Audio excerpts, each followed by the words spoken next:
So ನಾವೆಲ್ಲ ಚಿಕ್ಕವರಿದ್ದಾಗಂತೂ screen time ಅನ್ನೋದು ನಮಗೆ ಗೊತ್ತೇ ಇರಲಿಲ್ಲ ನೋಡಿ.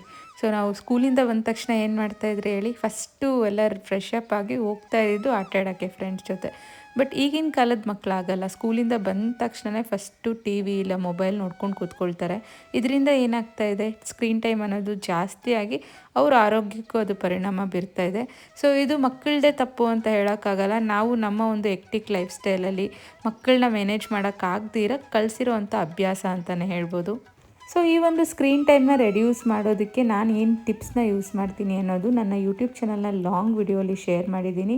ಸೊ ಅದೇ ಒಂದು ವ್ಲಾಗಲ್ಲಿ ತೆಂಗಿನಕಾಯಿ ತುಂಬ ದಿನ ಹಾಳಾಗದಿರ ಇರಬೇಕಾದ್ರೆ ಯಾವ ರೀತಿ ನೀವು ಸ್ಟೋರ್ ಮಾಡಬೇಕು ಅನ್ನೋದ್ರ ಬಗ್ಗೆ ಸಹ ತಿಳಿಸ್ಕೊಟ್ಟಿದ್ದೀನಿ. ಅದೇ ವ್ಲಾಗಲ್ಲಿ ಒಂದು ಬೆಂಡೆಕಾಯಿ ಯೂಸ್ ಮಾಡಿಕೊಂಡು ಮಕ್ಕಳಿಗೆ ಇಷ್ಟವಾಗಿರುವಂಥ ಕರಿ ರೆಸಿಪಿ ಸಹ ಶೇರ್ ಮಾಡಿದ್ದೀನಿ. ನಿಮ್ಮಲ್ಲಿ ಯಾರಿಗಾದ್ರೂ ಟೈಮ್ ಇದ್ದು ಇಂಟ್ರೆಸ್ಟ್ ಇದ್ದರೆ ಹೋಗಿ ಚೆಕ್ ಮಾಡಿ ಅಂತ ಹೇಳ್ತಾ ಈ ಶಾರ್ಟ್ನ ನಾನು ಇಲ್ಲಿಗೆ ಮುಗಿಸ್ತಾ ಇದ್ದೀನಿ. ಮತ್ತೆ ಸಿಗೋಣ.